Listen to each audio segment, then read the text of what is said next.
Salut à tous les amis, bienvenue dans ce nouveau vlog. Alors aujourd'hui on va faire un moteur vachement sympa prévu pour la piste et qui va aller en plus sur une moto ancienne.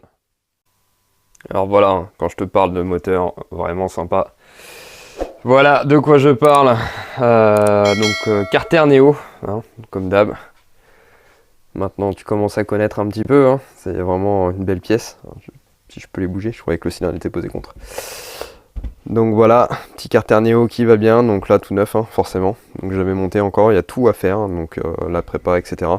Et en plus là, alors ça j'aime beaucoup moins même si c'est joli, hein, mais Carter d'embrayage à sec SG Racing. Je vais revenir là-dessus juste après. Cylindre 80 fast de derby, Villebrequin tout fast, course 44.9, si c'est marqué là, voilà, dans l'autre sens, enfin, voilà. Hop, PVL Bidalo. Voilà, ça c'est la pièce rare en ce moment, hein. Je sais que tout le monde en veut et il n'y en a plus vraiment en stock, c'est un peu chiant d'ailleurs. Boîte à clapet V-Force 3i, et puis après le reste j'ai pas forcément déballé. Donc ça fait partie aussi de l'embrayage à sec SG Racing. Alors si tu connais pas un embrayage à sec, c'est quoi? En fait, donc tu as toute la denture qui permet de transmettre la puissance à l'embrayage qui baigne dans l'huile, et toute cette partie là en fait, hein, qui a un montage spécifique avec un joint qui elle est à l'extérieur et donc qui du coup devient à sec, c'est à dire que ça ne baigne pas dans l'huile. Le principe est très bien, je veux dire ça fait des années que c'est utilisé en course, ça fonctionne super bien, il n'y a pas de problème. Par contre ce kit embrayage là, je suis désolé de te dire ça, mais c'est de la merde. Alors pourquoi je te dis ça, hein, je te dis pas ça gratos comme ça. En fait, des gros soucis de montage sur ces pièces-là. Hein, quand tu l'achètes tout neuf, tu payes ça 1000 balles, il n'y a rien qui se monte. C'est voilà, pas très encourageant quoi. Donc bon, j'ai dit au client quand il me l'a emmené, le client tient vraiment à ce que ça soit monté. Je lui ai dit écoute, je sais que je vais perdre un temps en fait encore là-dessus. Je vais regarder vite fait, mais s'il y a le moindre truc qui cloche, c'est mort, je ne le monte pas. Et c'est clairement ce qui va se passer si je vois le moindre truc qui cloche. Normalement, il devrait y en avoir pas qu'un seul d'ailleurs. Enfin bon, on verra bien. Je repasse sur un système normal et ça ira très très bien. Je veux dire, c'est... Honnêtement, ce genre de pièce, c'est du bling bling plus qu'autre chose. Et alors oui, c'est joli, hein, mais il y en a pour 1000 balles. Et clairement, j'en vois pas du tout l'intérêt. Enfin bref. Bon, maintenant donc là-dessus, ce qu'il y a à faire, donc toute la prépa dans le carter. Alors sur ces carters là bien sûr, hein, il n'y a pas non plus énormément de boulot, mais le peu qu'il y a à faire est assez difficile puisqu'on est dans un alu brut qui est très difficile à travailler, et crois-moi que les poignées et les fraises elles s'en rappellent. Allez, c'est parti. Allez, j'avance un peu hein, donc sur les usinages. Donc là je suis en train d'usiner le passage du Villebrequin, voilà. Parce que le diamètre, le Villebrequin tout fast, hein, donc en course 44.9, un diamètre de masse qui est légèrement majoré, hein, il fait 80 mm de diamètre. Donc voilà, donc je réalise un tout petit peu de façon à ce que le Villebrequin rentre de façon parfaite dans les carters, avec un petit peu d'espace, forcément, hein, même si c'est un peu d'espace.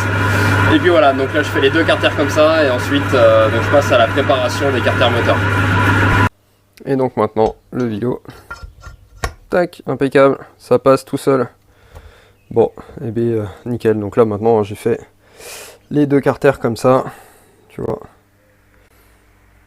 Donc je t'ai dit, je sais plus je crois que je t'ai dit des bêtises, hein, juste avant, le Villebrequin fait exactement 79 de diamètre, et donc là moi j'ai alésé à 80.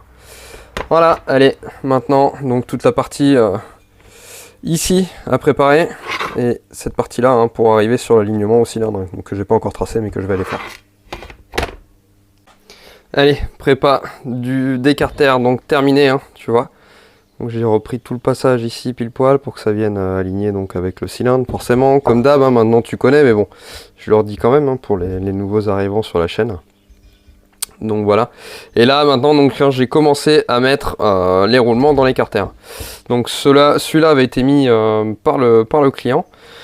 Sur le petit carter qui va dans le fond ici, il l'avait mis aussi. Bon là j'ai dû reprendre parce que la cage à aiguille qui allait de ce côté là, enfin je vais te montrer en fait directement, ça va être plus facile, tu vois. Hop, donc le petit carter hein, c'est celui-ci qui est encore un peu tiède, non c'est bon, il a bien refroidi maintenant. Hop, Donc ça c'est pour le système de boîte à cassette, hein, si tu connais. Donc tu vois, celui-ci avait été mal monté, hein, puisqu'il n'était pas du tout assez enfoncé. Donc heureusement que j'ai fait attention à tout ça. Donc voilà pour cette partie-là. Maintenant, même chose de l'autre côté, ici, donc roulement de vélo, roulement de boîte ici, roulement de derrière d'arbre d'équilibrage, et là même chose, hein, roulement de vélo et roulement également ici pour l'arbre d'équilibrage. Hein, c'est plus une cage à aiguille, d'où l'avantage de ces carters-là. Si jamais tu te poses la question pour le montage de roulement comme ça, je sais que parfois on me demande, surtout ça ne se monte pas à la presse les gars, jamais, vous tuez les carters en fait, vous allez tout niquer. Non non, pour monter ça, moi je te montre ce que j'utilise. Donc tu vois, j'ai une bouteille de gaz comme ça avec un chalumeau que je raccorde dessus, hein. Tout bête, hein, donc c'est du gaz de ville, hein, tout ce qu'il y a de plus standard, hein. Ça, un pseudo-gaz, des capeurs thermiques, tout ça, ça marche, alors moi je préfère ça. Je viens chauffer mon carter, hein. Ensuite je postillonne un peu dessus et quand ça bulle, c'est à bonne température, c'est que c'est assez chaud. Et là généralement je prends le roulement, clac, il rentre tout seul à sa place. Donc avant moi, hein, je viens l'enduire légèrement de graisse tout autour, tu vois, comme ça, voilà, mes roulements sont prêts à être montés et c'est parti.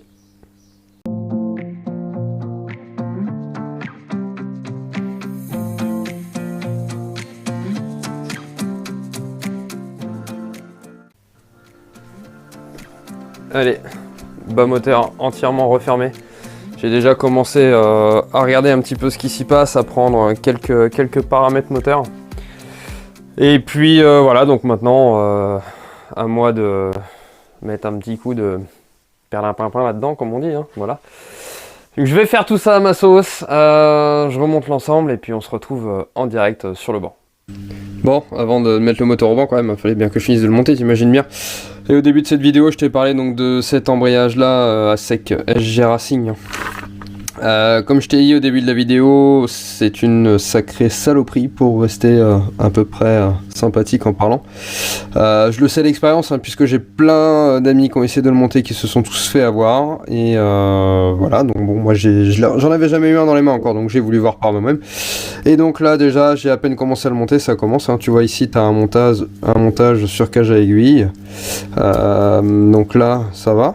Tu vois, ici tout va bien, hein, ça coulisse tout seul. Et puis arrivé dans le fond là, tu vois, là déjà j'ai un problème de jeu et là je suis obligé de forcer avec le pouce pour qu'elle descende.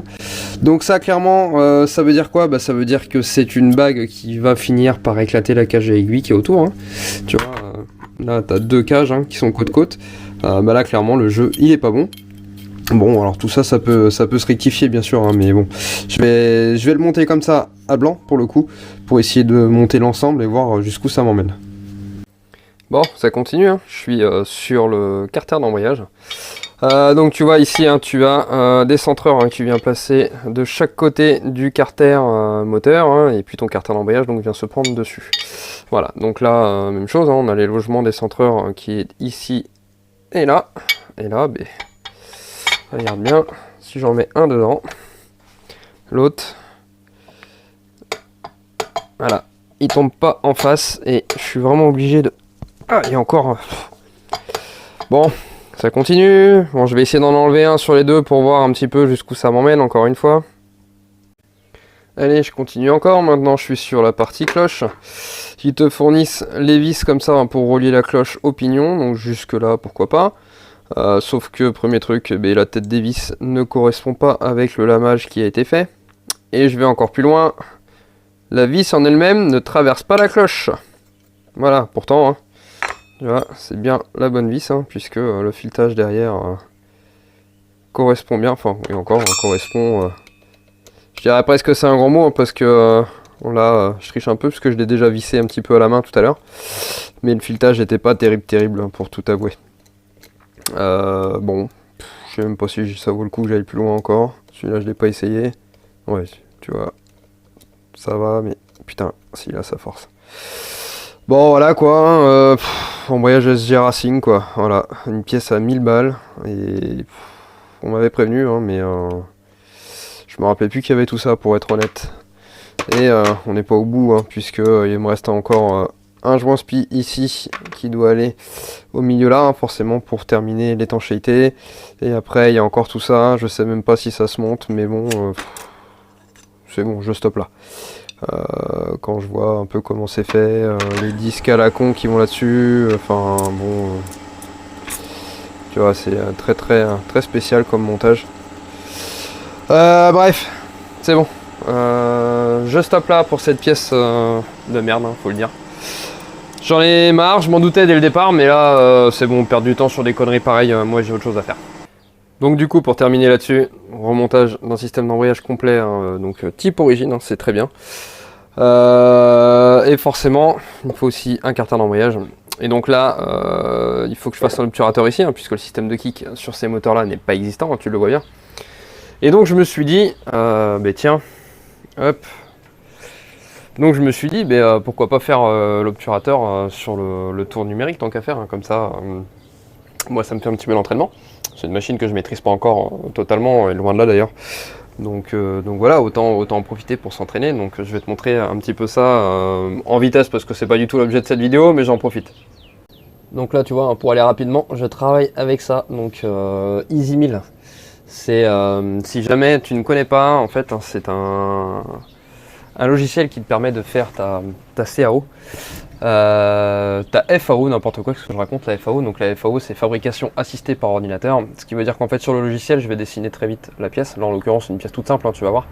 Et à partir de là, donc je viens lui définir les usinages que je veux, à quel endroit de la pièce, quel type d'usinage, etc.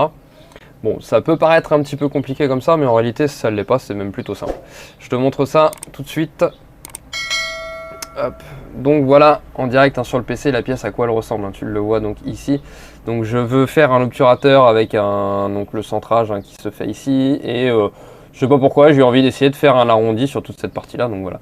Donc là, j'ai déjà défini mes différents usinages, hein, tu vois, je peux faire une simulation par exemple. Et donc là tu vas voir mon outil qui va arriver ici. Voilà, donc là tu vois, je fais un dressage de face. Ensuite j'ai défini une ébauche avec mon profil arrondi, donc là ce qu'on appelle une ébauche mixte. Hop. Ensuite j'ai défini la finition de mon profil, hein, tu vois, ça va assez vite. Et ensuite donc j'ai le tronçonnage de ma pièce qui vient se faire juste derrière avec le changement d'outil. Regarde, hop, tac, tu vois, changement d'outil qui revient au point que j'ai défini. Tac, tac, tac, tac, tac, tac, hop, voilà, ça vient me faire mon usinage. Suite à ça, donc, je post-process, comme on dit, donc c'est-à-dire qu'en fait, je transforme ce que tu viens de voir là en langage G-code pour la machine, et ensuite, je l'envoie dans la machine. Donc, si tu te demandes, hein, le programme, tu vois, ça ressemble à ça, tu comprendras aisément pourquoi je ne l'écris pas à la main, puisque c'est plutôt fastidieux en l'occurrence, hein, donc voilà. Alors que là, tu vois, avec ce programme-là, ça m'a pris grosso modo, allez, je vais dire 5 minutes à peu près, hein, pour faire le temps de dessiner la pièce, définir mes usinages et l'envoyer dans la machine. Donc ça, c'est plutôt cool. Bon là, c'est vraiment pour m'amuser, hein, parce qu'une pièce aussi simple que ça, clairement, je l'aurais faite manuellement sur mon autre tour, ça m'aurait aussi pris 5 minutes. Mais là, c'est un petit peu le plaisir. Et puis, comme je te le disais tout à l'heure, je suis encore en phase d'apprentissage aussi avec mon tour. Donc avec mon tour numérique en l'occurrence. Donc voilà, ça m'aide un petit peu ce genre de choses à faire des tests. Et donc maintenant, je vais lancer l'usinage. Hop, tu vois le petit bouton vert, le bouton magique, cycle start. Voilà, c'est parti. Donc là, la machine fait un retour à l'endroit où moi je lui ai demandé, hein, c'est l'endroit où je fais mes changements d'outils en général. Et donc maintenant, elle va y aller toute seule. Si tout se passe bien, normalement, on ne devrait pas prendre de pièces dans la gueule. J'espère que tu verras quand même, hein, avec le fluide de coupe.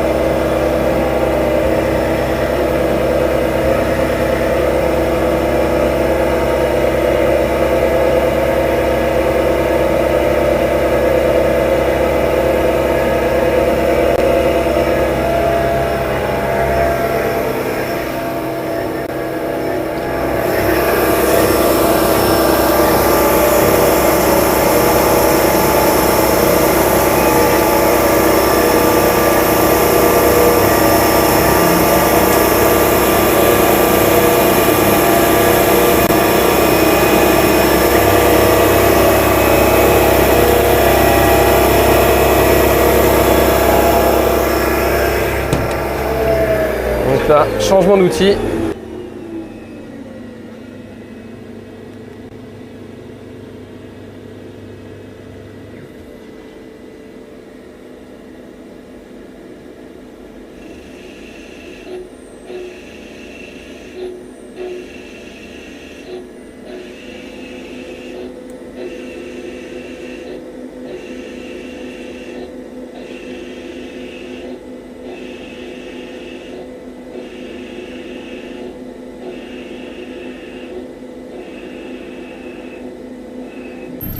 Donc voilà, la pièce terminée. Alors bon, c'est une pièce toute bête, hein, forcément, toute basique. Tu vas un peu te foutre de ma gueule, hein, que je fasse ça sur un tour numérique.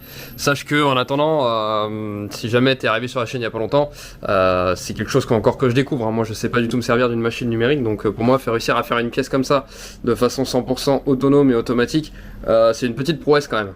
Donc voilà, laisse-moi encore un petit peu le temps de m'habituer avec la machine et d'ici quelques semaines, voire mois encore, je pense que ça devrait aller. Enfin voilà, donc là maintenant, la petite pièce que je voulais est faite. J'ai plus qu'à aller la mettre en place où il faut. Hop. Et allez, forcément, il faut qu'il y ait une bavure sur le carter qui m'emmerde. Ça c'est bon. Allez, je mets un petit coup sur la bavure là et ensuite ma pièce, je vais pouvoir là, comme ça, venir la coller comme il faut à la pâte à joint. Et en plus, ça fera super propre. Eh, regarde donc, il est pas joli mon petit obturateur? Franchement, c'est sympa ça. Donc là, voilà, hein, ça va peut-être te paraître bizarre, hein, collé à la pâte à joint, mais sache que c'est largement suffisant hein, quand les matières, quand les surfaces sont bien dégraissées et collées avec une bonne pâte à joint comme la cave comme ça fait parfaitement le travail et je te garantis que ça bougera jamais tout seul, il faudra qu'on l'aide. Maintenant j'ai la même chose à faire ici, hein. Bon là je vais te passer cette étape là hein, pour obturer le logement de la pompe à eau d'origine, puisque le moteur tourne avec une pompe à eau électrique. Et enfin, je vais pouvoir mettre le moteur dans le châssis de banc. Au fait, hein, tant que j'y pense, dis-moi hein, si ça t'intéresse hein, que je te parle un peu plus du logiciel EasyMill hein, que je t'ai montré tout à l'heure pour réaliser les pièces. Bon, j'imagine que ça va pas intéresser la grande majorité d'entre vous, mais ça peut être intéressant de voir un petit peu comment ça se passe aussi je dirais entre guillemets, en production. Donc voilà. En tout cas, j'en profite d'être au comptoir à l'atelier pour te parler de quelque chose. Tu as dû le voir à l'instant, hein, sache que les 18 et 19 juin prochains se déroule le SDR, donc ça se déroule à Belmont-sur-Rance sur la piste d'aérodrome, je crois que c'est l'aérodrome Saint-Afrique si je dis pas de bêtises. Donc le SDR c'est quoi hein? C'est un meeting auquel moi je serai, auquel beaucoup de gens du milieu 50 cm3 seront, comme d'ailleurs les grandes boutiques, hein, comme en l'occurrence entre autres Scootfast qui est partenaire officiel de l'événement. Donc tu pourras y voir des runs 50 cm3 hein, comme on le fait nous avec nos machines. Alors quand je dis 50 cm3, forcément ça va être du 50, du 70, du 80, du 90, du 100 cm3, même des bicylindres scooters hein, qui seront là aussi. Tu pourras y voir également un custom show, je vais essayer de t'en montrer un petit peu, hein, mais voilà. Custom show, wheeling contest, etc. Voilà, enfin bon. Plutôt un bon week-end quoi. Sache que c'est ouvert à tout le monde, même toi, si tu regardes mes vidéos qui roulent sur la route tous les jours avec ta machine à peu près d'origine, ou même toute d'origine, je veux dire on s'en fiche, on n'est pas raciste. Hein. Voilà, faut pas hésiter à venir, et je t'invite aussi d'ailleurs à venir à ma rencontre. Donc moi je serai là-bas tout le week-end jusqu'au dimanche soir.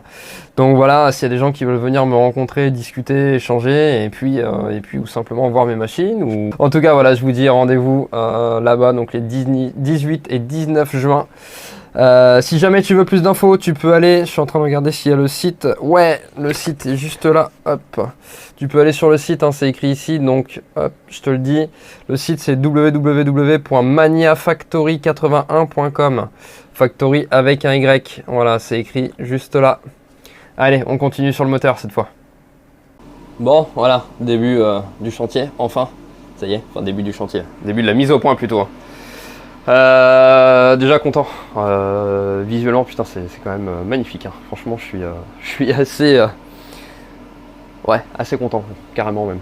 Bon, en tout cas, voilà, moi j'ai fait donc rodage du moteur de mon côté, réchauffage de l'ensemble, etc. Forcément. Plus donc tout premier tir. Et déjà, donc je vais te montrer un petit peu ce que ça donne d'entrée de jeu au premier tir. Hop. Donc une courbe qui est assez jolie, hein, bien ronde, bien large déjà.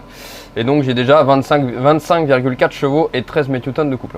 Donc ça c'est vraiment le tout premier tir hein, pour le moment. Donc je n'ai pas encore fait un seul gicleur. J'ai pas touché l'avance à l'allumage, j'ai pas touché l'échappement, etc.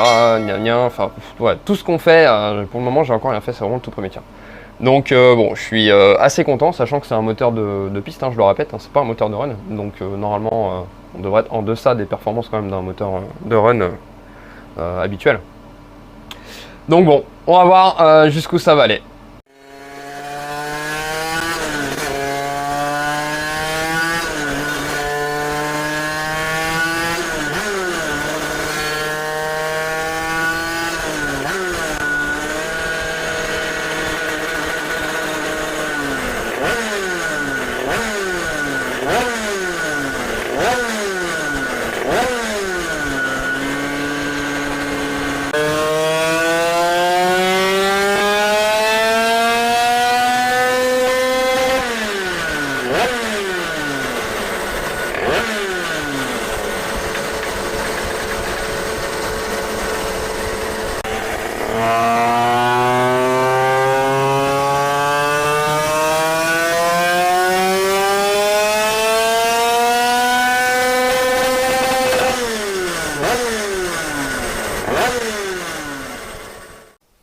Bon, du coup, je t'ai montré que 2 tirs, hein. Moi, la mise au point du moteur est terminée. J'y ai passé quand même un petit peu de temps.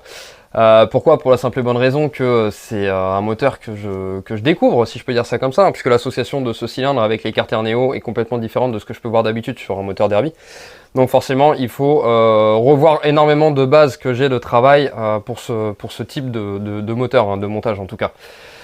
Donc voilà, donc là, j'arrive sur un score qui est plutôt honorable, hein. Alors pas le mieux du mieux, ni quoi que ce soit, hein. Bon, forcément, pour la simple et bonne raison que c'est un moteur de piste, hein. Donc effectivement, je peux pas mettre les mêmes paramètres que dans un moteur de run, hein. Tu l'imagineras bien. Donc voilà, je te montre ça. Donc voilà, la petite courbasse, bien sympathique, hein, un moteur très très rond, qui allonge très bien jusqu'à 15 000 tours, hein, tu vois ici plutôt facilement. On a une belle plage d'utilisation et surtout la puissance maxi, on la conserve quand même assez longtemps, hein, puisque on va dire que entre ouais, 13 et 14 000 tours, hein, je suis quasiment sur la même puissance, un peu de choses près. Donc 1000 tours de plage d'utilisation sur un 2 temps, c'est quand même pas mal, hein, surtout sur des moteurs aussi pointus que ça, hein, puisqu'on n'est pas sur du moteur de cross. Donc voilà, en termes de performance, donc on est sur 26,5 chevaux rouleau brut, mais là où c'est le plus intéressant, où la puissance n'est pas très élevée, hein, je te l'accorde. Par contre, il y a quand même 14,1 mètres-newtons de couple, et ça clairement c'est du couple que j'ai à peu de choses près, c'est ce qu'on a sur des moteurs de run. Donc voilà, donc plutôt sympathique pour ce moteur avec les carters Neo. Donc voilà pour ça. Je pense qu'en termes de performance pure, j'aurais pu aller plus haut, mais encore une fois, en prenant plus de risques dans le moteur, hein, c'est un moteur qui est destiné à la piste, donc je peux pas me permettre d'aller trop loin dans les paramètres, sinon bah, ça va flamber de la pièce. Soit ça va flamber de la pièce très vite, donc ça va s'user très vite, soit simplement ça va finir par casser beaucoup plus tôt que la normale, je dirais, si je peux dire ça comme ça. Donc c'est pas l'idée, hein. Et puis le but c'est quand même que le client il puisse rouler un moment sans avoir un moteur qui soit trop compliqué à régler, puisque la carburation on a les mains tout le temps dedans, forcément. Et puis à entretenir également, hein, parce que voilà, j'imagine que le client il n'a pas envie d'être rendu tous les week-ends chez moi pour refaire un moteur complet. Chose que je peux comprendre aussi, hein, c'est tout à fait normal. Enfin voilà, sur ce les amis, hein, j'espère que ce vlog vous aura plu, j'espère aussi que le petit passage avec le tour numérique vous aura plu aussi. Et puis je vous dis à très vite.